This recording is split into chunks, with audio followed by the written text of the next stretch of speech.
Professional BS programme. ఇది కేవలం degree కాదు, మీ ఫ్యూచర్ కెరీర్ కి డైరెక్ట్ గేట్వే. పూర్తి వివరాలకు వెంటనే స్క్రీన్ పై కనిపిస్తున్న నంబర్స్ కి కాల్ చేయండి. ఈ కూటమి ప్రభుత్వంలో బీజేపీ పాత్ర గురించి ఏం చెప్తావు? యా డెఫినెట్ గా బీజేపీ ఒక విన్ విన్ సిచ్యువేషన్, ఇది విన్ విన్ సిచ్యువేషన్. అంతే, ఒక మాటలో చెప్పాలంటే విన్ విన్ సిచ్యువేషన్. మీరు నాకు చేయాల్సిందే, మేము మీకు చేస్తాం, ఇంతే. కాదు, ఎవరు గెలిస్తే వాడే నావాడు అన్నట్టుగా తప్ప గతంలో జగన్ ప్రభుత్వం మీద కానీ ఇది వచ్చినటువంటి అభియోగాల మీద కానీ బీజేపీ సెంటర్లో ఉన్నటువంటి బీజేపీ ఎలాంటిది చేయలేదు, చర్యలు తీసుకోలేదు. ఇప్పటికి కూడాను జగన్ అక్రమాస్తుల కేసుల విషయంలో కానీ జగన్కి సంబంధించినటువంటి కేసుల విషయంలో ఏ విషయంలో కూడాను సెంట్రల్ పూనుకుంటే చేయగలదు, సెంట్రల్ అనేటువంటిదే కాపాడుతుంది, ప్రొటెక్టింగ్ ఈ దేశంలో అనేటువంటిది ఉంటుంది. అన్నా నిజంగా చెప్తున్నాను, ఈ దేశంలో ప్రక్షాళన చేయాల్సిన డిపార్ట్మెంట్లు 3 ఏవైతే ఉన్నాయో మనకి 4 పిల్లర్స్ని 100% ప్రక్షాళన చేయాల్సిన విషయం మాత్రం పక్కాగా ఉంది. అవినీతి అనేది చాలా రూటెడ్గా వెళ్ళిపోయింది. ఇది ప్రక్షాళన చేయకపోతే ఈ తరాన్ని ఈ దేశాన్ని కాపాడటం ఎవరి వల్ల కాదు, జరగాల్సిందే. ఒకవేళ నిజంగా ఆయన మంచోడైతే బయటకు వచ్చేస్తాడు కదా హ్యాపీగా. ఈయనన్నా వాలంటరీగా అడగాలి, వాళ్ళన్నా చేయాలి. అలాగే ఈయన మీదకి ఉన్న వాటినైనా వాలంటరీగా వీళ్ళన్నా అడగాలి, వాళ్ళన్నా చేయాలి. మనము రాజకీయం అనేది అడ్మినిస్ట్రేషన్కి రాజ్యాంగానికి అతీతమైంది కాదు. ఇది అది ప్రూవ్ చేయగలిగితే ఈ దేశం 3 ట్రిలియన్ ఎకానమీ అవటం చాలా దగ్గరలోనే ఉంటుంది. ఈ 4 వ్యవస్థలు ఏవైతే ఈ రాజ్యాంగానికి దేశానికి 4 పిల్లర్స్ అని చెప్తున్నారో ఇవి అవినీతిమయం అయిపోయి ఉన్నమాట అందరికీ తెలిసిన సత్యమే. ఏంటి, అందరం మాత్రం సాయంత్రం పూట మనం ఇలాగే కూర్చొని డిబేట్లో మంచితనం గురించి అద్భుతంగా మాట్లాడేసుకోవటం, అది తప్పు ఇది తప్పు ఇవన్నీ మనం మాట్లాడేసుకుంటాం. ఎంతకి రాజకీయంగా ఏదైనా ఒక స్థానంలో చూడొచ్చా శివాజీని? గో విత్ ద ఫ్లో అన్న, గో విత్ ద ఫ్లో కాదు, నాకు అసలు తెలియదు. అది కాదు, ఇప్పుడు గత 10 సంవత్సరాలుగా 15 సంవత్సరాలుగా చేస్తున్నటువంటి పోరాటంలో శివాజీ చాలా అవుట్రేటెడ్గా, చాలా ధైర్యంగా ఎన్నెన్నో దారుణమైనటువంటి సిచ్యువేషన్స్ ఫేస్ చేస్తూ తెలుగుదేశం పార్టీకి సపోర్టర్గా, మంచిగా సపోర్టర్ అనేటువంటిది వేరే విషయం, విమర్శించారు. ఏదైనా ఇప్పుడు నీలో ఉన్నటువంటి హానెస్టీని గౌరవించి ఏదైనా ఆఫర్ నీకు వచ్చే అవకాశం ఉందా, లేదా ఆఫర్ తీసుకునే అవకాశం? నేను ఆలోచించనన్నా, గౌరవం అనేది రావాల్సిందే తప్ప యాక్చువల్ గా బయట అనుకోవటం ఇంతగా తను విశ్లేషణాత్మకంగా మాట్లాడుతున్నాడు, ఇంతగా కన్సర్న్డ్ గా ఫీల్ అవుతున్నాడు. కాబట్టి శివాజీని పిలిచి మాట్లాడదామని ఒకసారి ఎవరైనా తెలుగుదేశం వాళ్ళు కానీ కూటమి వాళ్ళు కానీ మన జనసేన వాళ్ళు కానీ అనుకున్నారా? వాళ్ళ వైపు నుంచి నీకు వచ్చిన ఆఫర్ కానీ నీ వైపు నుంచి వాళ్ళకి వెళ్ళిన 2 లేవన్నా. కానీ నాకు ఆలోచన పెద్దగా లేదన్నా. నేను ఎప్పుడైనా ఏం కోరుకుంటాను, గౌరవం రావాల్సిందే తప్ప గౌరవాన్ని అడగకూడదు అన్న. ఇప్పుడు గౌరవాన్ని అడిగి తీసుకోకూడదు, గౌరవం రావాలా. కానీ నాకు వాటన్నిటికన్నా ముఖ్యం కూడా నన్ను చాలా బాధపడుతున్న విషయం ఏంటంటే పల్లె చాలా ఇబ్బందుల్లో ఉంది. వాళ్ళ బెల్ట్ షాపులు విపరీతం అయిపోయినాయి. ఏ పార్టీ వచ్చినా నాయకులు ఖచ్చితంగా రెండింటినీ వాడుతున్నారు. ఇందులో ఏమీ ఎవరికి మొహమాటాలు లేవు, ఏది అబద్ధం కాదు, 2 నిజాలే. నేను అనేది నన్ను బాధ చేస్తున్న అంశం పల్లె. ఎందుకంటే పల్లెలో ఈ రోజున ఎక్కడ పోయినా కూడా పొద్దున్నే మొదలు పెడితే తాగి పడేస్తూ ఉన్నారు. ఎవరన్నా పోయినా గౌరవం లేదు, మాట్లాడటం లేదు. ఇదే పరిస్థితి, ఏ బజారుకి పోయినా ఇదే పరిస్థితి ఉంది. పనిచేసేవాళ్ళు లేరు, మొత్తం పొలవమని సిటీలకు వెళ్ళిపోతున్నారు. అక్కడ పనిచేసేవాడు ఎవడు లేనప్పుడు ఉచితాలు ఎక్కువైపోయినాయి. నా ఉద్దేశంలో నేను రిక్వెస్ట్ చేసింది ఏంటంటే అక్కడ పరిశ్రమ గురించి కూడా అడిగాను. నేను లోకేష్ గారిని అక్కడ పరిశ్రమ గురించి కూడా అడిగాను. నేను అనేది ప్రతి చోట కూడా పరిశ్రమ ఉండాలి.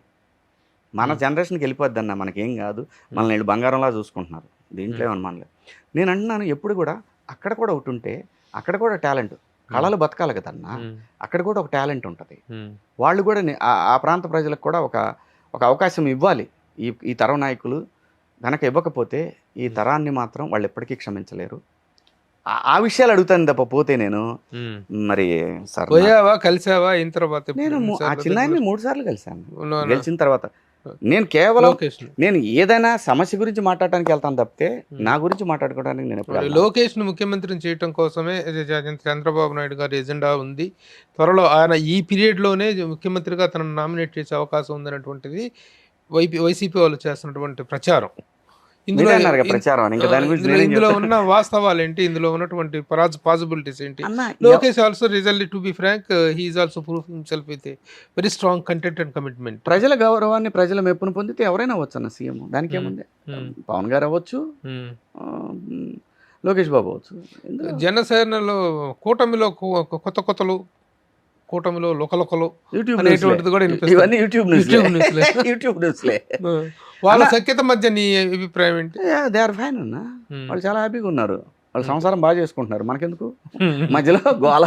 ఎప్పుడు కూడా దాంట్లో ఏలు పెడితే ఏమైంది, మనకే బొక్కడిద్ది. సరే ముద్రగడ లాంటి వాళ్ళు వచ్చేసి ఇలా వచ్చేసి అన్న, కాపు కమ్మ అనే ఇప్పుడు నా సినిమా నేను ప్రచారం చేసుకుంటున్నా అన్న, నా సినిమా నువ్వు చేయట్లేదు కదా, నా సినిమా నువ్వు చేయట్లేదు కాదు, కదా. కాపు కమ్మ విభేదాలు సృష్టిస్తున్నారు, కాపుల్ని తొక్కేస్తున్నారు, అది నాకు తెలియదు. కాపుల ఆత్మగౌరవాన్ని పవన్ కళ్యాణ్ కమ్మ వాళ్ళ దగ్గర తాకట్టు పెట్టాడు అనేటువంటి విమర్శలకి as an observer, political observer అన్న ఇక్కడ what is your answer? Ultimate గా ప్రజలదన్న, ఏ కమ్యూనిటీ అయినా ప్రజలే, వీళ్ళందరూ కూడా ఒక ప్రజలు, ఒక ప్రాంతంలో నివసించే ప్రజలు. ఏది మంచి ఏది చెడు అని నిర్ణయించుకోలేనంత పరిస్థితులు ఎవరూ లేరు. ఎవరు గొడ్డలు దించుకున్నా, అది నేను దించుకున్నా, లేదంటే ఇంకొకళ్ళు ఎవరైనా దించుకున్నా, గొడ్డలు దించుకున్నా, అక్కడ యూట్యూబ్ కంటెంట్ కోసం ఉపయోగపడిద్దే తప్ప ప్రజల దగ్గర నుంచి పొందాల్సినటువంటి గౌరవం నాయకులుగా మనం చేసే పనిని బట్టి వాళ్ళు గౌరవిస్తారు తప్ప, మనం ఏదన్నా కార్డులు తీసుకొని పోతే ఆ కార్డులకి వాళ్ళు నిలబడేటట్టయితే ఏంటి ఈ సమాజం ఇంకా లోపలికి పడిపోద్ది. ఓకే, అంతే. హోదా పదవి లేనటువంటి రాజకీయ ప్రస్థానాన్ని కలిగినటువంటి ఏకైక వ్యక్తి ఈ రోజున శివాజీ. ఈ ప్రస్థానం ఎంతకాలం కొనసాగుతుంది? నేను బతుకున్నంత కాలం చేస్తా అన్న, నాకేం ప్రాబ్లం లేదు. ఎందుకంటే నాకు ఇంత గౌరవాన్ని ఇచ్చింది, ఇంత రెస్పెక్ట్ని ఇచ్చింది ఈ సినిమా. సో అటువంటప్పుడు ఈ సినిమా అంటే ప్రజల ద్వారా వచ్చింది. సో ప్రజల కోసం నేను బతుకున్నంత కాలం అంటే సినిమాల్లో అయితే శివాజీ అంటే హీరో అనేటువంటి ఒక హోదా ఉంది, రాజకీయాల్లో ఏముంది అంటున్నా? రాజకీయాల్లో శివాజీ ఒక సమాజంలో పౌరుడు అన్న.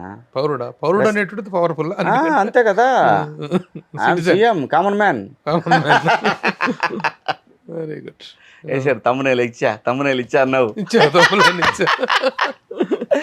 మీ తమ్ములైనతో కూడా వస్తుందా? మీరేదో తమ్ములైన మరి అరాచకం అన్న, మీరేదో దాని మీద రియాక్ట్ అవుతారు, తిడతారు. నేను ఎందుకు అవుతాను? నేను అవును చచ్చిన అవును, ఏదో వేసుకున్నాడు బాబా. మరి అంటే నేను అనేదన్నా, మరి ఇవాళ రేపు ఎలా ఉందంటే అన్న, యూట్యూబ్ యాంకర్లు వీళ్ళందరూ కొంతమంది, అందరూ నేను కొంతమంది ఏంటంటే, నేను వీళ్ళకంటే నీకంటే చాలా తెలివైన, నిన్ను చూడు ఎలా తొక్కేస్తాను ఈ ఇంటర్వ్యూలో అనే పంతా ఒకటి ఉంది చూసావా, అక్కడ బాధ వేస్తాను. అందుకే ఎవరు పెద్దగా ఇంట్రెస్ట్ చూపిట్లా ఇంటర్వ్యూ ఇవ్వటానికి, అన్లెస్ వాళ్ళు జర్నలిస్టులు లైక్ యూ, లైక్ నిన్న మనం చేసిన అందరు జర్నలిస్టులు కానీ, మిగతా వాళ్ళు ఏంటంటే ఇలాంటి ఒక ఆలోచన అనుకుంటున్నారు నీ గురించి అని ఒక నెగిటివ్ క్వశ్చన్ వేసిస్తే ప్రోపగండా ఇలాంటిది క్రియేట్ చేసి మాట్లాడుతూ ఉంటారు.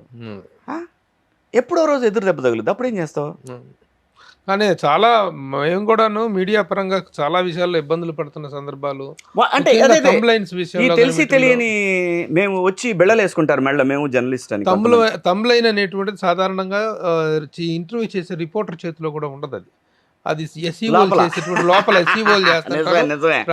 సుమన్ టీవీలో మీ పర్సనల్ అండ్ బిజినెస్ ప్రమోషన్స్ కోసం కింది నెంబర్కి కాంటాక్ట్ చేయండి.